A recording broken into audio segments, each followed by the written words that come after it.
जय हिंद साथियों, मैं स्वागत करता हूं आपका अपने परिवार इस यूट्यूब चैनल के साथ ही वर्ल्ड ज्योग्राफी की क्लास है। आज हमारी पहली यहीं से वर्ल्ड ज्योग्राफी की शुरुआत है। तो चलिए ज्योग्राफी को करना शुरू करते हैं।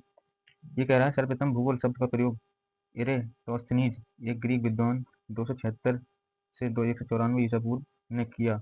यह शब्द ग्रीक भाषा के दो मूल, जैसे ज्यो का मतलब पृथ्वी, ग्रोफिस का मतलब वर्णन से प्राप्त किया गया है। दोनों को एक साथ रखने पर इसका अर्थ बनता है पृथ्वी का वर्णन।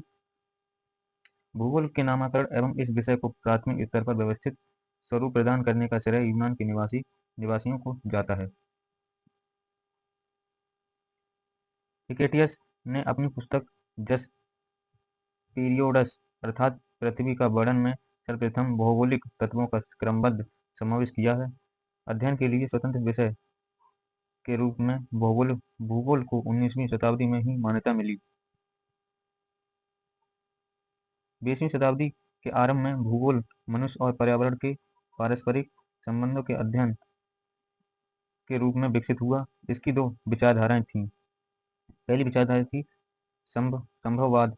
इसका मतलब है, इसके अनुसार मनुष्य अपने पर्यावरण में परिवर्तन करने में समर्थ है तथा वह प्रकृति प्रदत्त अनेक संभावनाओं को अपनी इच्छा के अनुसार उपयोग कर सकता है। इस विचारधारा के समर्थक हैं भूगोल वेत्ता वाइडल, डी ला ब्लास और फ्रेवे। ऊपर नोट रह गया, उसके लिए पढ़ लेते हैं। भूगोल का जनक हिकेटियस को कहा जाता है।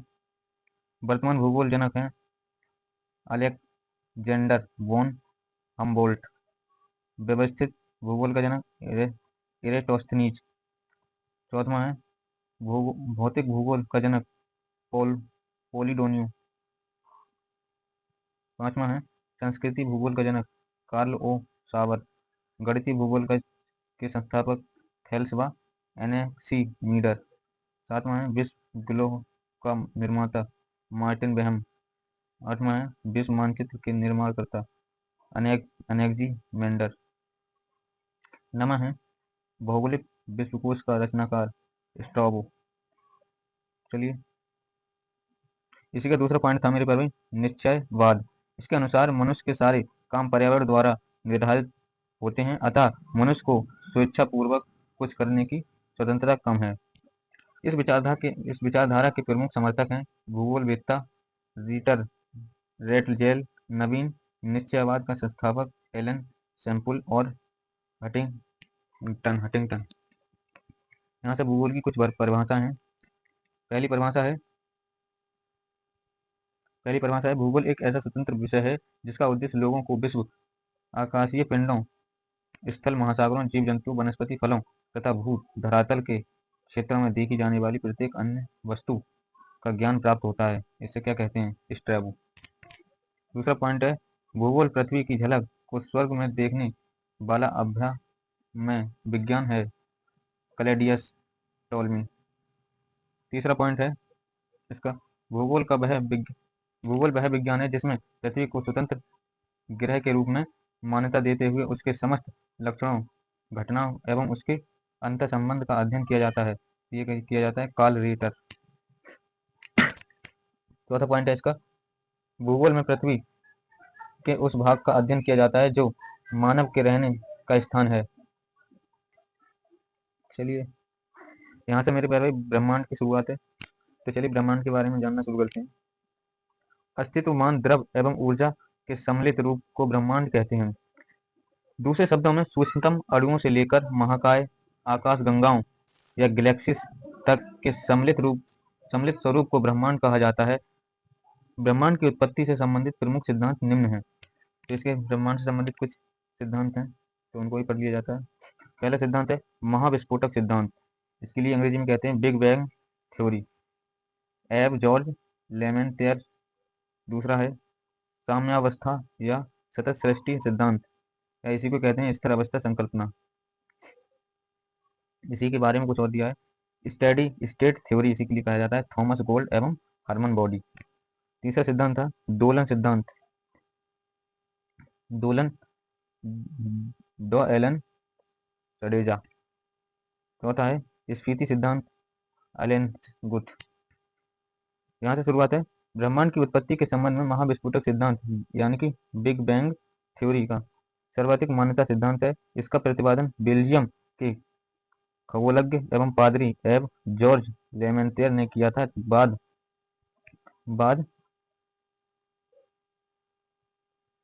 बाद में रॉबर्ट बेगोनेर ने इस सिद्धांत की व्याख्या की।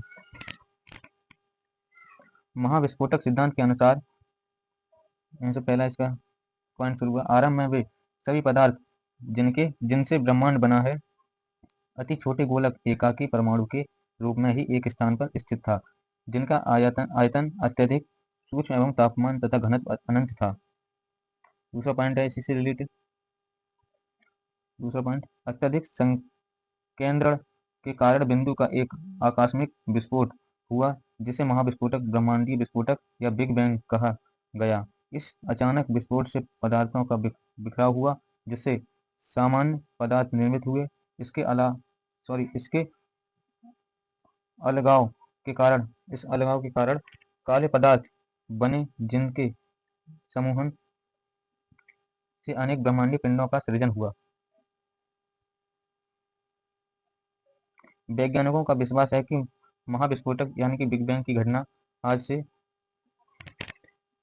13.7 अरब वर्ष पहले हुई थी। महाविस्फोटक के लगभग 10.5 अरब वर्ष पश्चात यानी आज से 4.5 अरब वर्ष पूर्व सौरमंडल का विकास हुआ, जिसमें ग्रहों तथा उपग्रहों का निर्माण हुआ था। इस प्रकार बिग बैंग परिघटना से ब्रह्मांड की उत्पत्ति हुई और तभी से इसमें निरंतर विस्तार जारी है। इसके साक्ष्य के रूप में आकाशगंगाओं के बीच बढ़ती दूरी का साक्ष्य दिया जाता है। नासा ने 2001 ईस्वी में मैप नामक अनुसंधान में इसकी पुष्टि की। ब्रह्मांड के निरंतर विस्तारण के साक्ष्य जुटाने में एडविन हब्बल का योगदान उल्लेखनीय है। ब्रह्मांड के निरंतर विस्तारण के साक्ष्य के रूप में अंतरिक्ष में सूक्ष्म तरंगों की उपस्थिति का पता चलना, अंतरिक्ष में रेडियोशिफ्ट परिघटना का अवलोकन तथा आधुनिक अध्ययनों में सुपरनोवा का अंतरिक्ष में विस्फोट होना भी ब्रह्मांड के विस्तार का साक्ष्य रूप माना जा रहा है। नोट में है कुछ। नासा द्वारा 30 जून 2001 ईस्वी को डेविड विल्किसन के नेतृत्व में बिग बैंग की पुष्टि हेतु मैप परियोजना का शुभारंभ किया गया। मैप एक खोजी उपग्रह है। इससे प्राप्त चित्रों से बिग बैंग की पुष्टि होती है। 11 फरवरी 2013 ईस्वी को इस आधार पर नासा ने ब्रह्मांड की आयु 13.7 अरब वर्ष निर्धारित करने की घोषणा की। डेविड विल्किसन की सितंबर 2002 ईस्वी के निधन के पश्चात इनके सम्मान में मैप उपग्रह का नाम 11 फरवरी 2003 को WMAP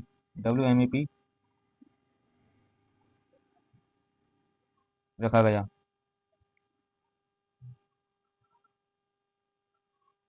ब्रह्मांड के रहस्यों को जानने के लिए 30 मार्च 2010 ईस्वी को European centre for nuclear research CERN ने जेनेवा में पृथ्वी की सतह से 50 से 175 मीटर नीचे 27.36 किलोमीटर लंबे सुरंग में जॉर्ज हैड्रन कोलाइजर LHC नामक महाप्रयोग सफलतापूर्वक किया गया। इसमें प्रोटॉन बीमों का लगभग प्रकाश की गति से टकराया गया तथा हिग्स बोसॉन के निर्माण का प्रयास किया गया। माना जाता है कि गॉड पार्टिकल के नाम से जाना जाने वाला हिग्स बोसॉन में ही ब्रह्मांड के रहस्य छिपे हैं, क्योंकि यह सबसे बेसिक यूनिट माना जाता है। CERN ने 4 जुलाई 2012 को हिग्स बोसॉन से मिलता जुलता सब एटॉमिक पार्टिकल की खोज करने में सफलता हासिल की है। इसे ब्रह्मांड के रहस्य को जानने में मदद मिलेगी। नोट में है। ब्रिटिश वैज्ञानिक हिग्स ने 1964 में कॉस्मोलॉजी कॉस्मोलॉजी समझने हेतु गॉड पार्टिकल परमाणविक अवधारणा को पेश किया था, जो भारतीय वैज्ञानिक सत्येंद्र नाथ बोस के बोसन थ्योरी पर आधारित थी। ब्रह्मांड का व्यास 10⁸ प्रकाश वर्ष है। ब्रह्मांड में अनुमानतः 100 अरब मंदाकिनी यानी कि गैलेक्सी है। प्रत्येक मंदाकिनी में अनुमानतः 100 अरब तारे होते हैं। मंदाकिनी तारों का ऐसा समूह जो धुंधला सा दिखाई पड़ता है तथा जो तारा निर्माण प्रक्रिया की शुरुआत का गैस पुंज है, मंदाकिनी या गैलेक्सी कहलाता है। हमारी पृथ्वी अपनी एक मंदाकिनी है, जिसे दुग्ध मेखला या आकाशगंगा के लिए मिल्की वे कहते हैं। अब तक ज्ञात इस मंदाकिनी का 80% भाग सर्पिला या स्पाइरल है। इस मंदाकिनी को सबसे पहले गैलीलियो ने देखा था। आकाशगंगा के सबसे नजदीकी मंदाकिनी को देवयानी नाम दिया गया।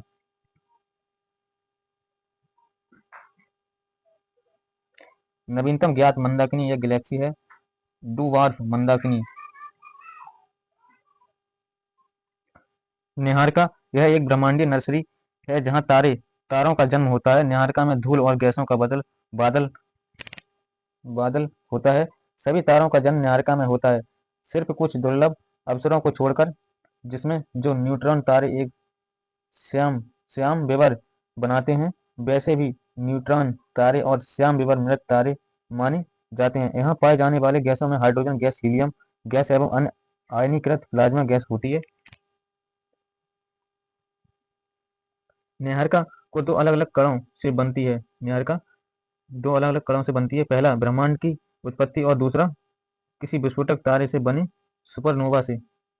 ब्रह्मांड के जन्म के बाद परमाणुओं का जन्म हुआ और इन परमाणुओं से धूल और गैस के बादलों का निर्माण हुआ। सुपरनोवा से जो पदार्थ उत्सर्जित होता है, इसे भी निहारिका का जन्म होता है।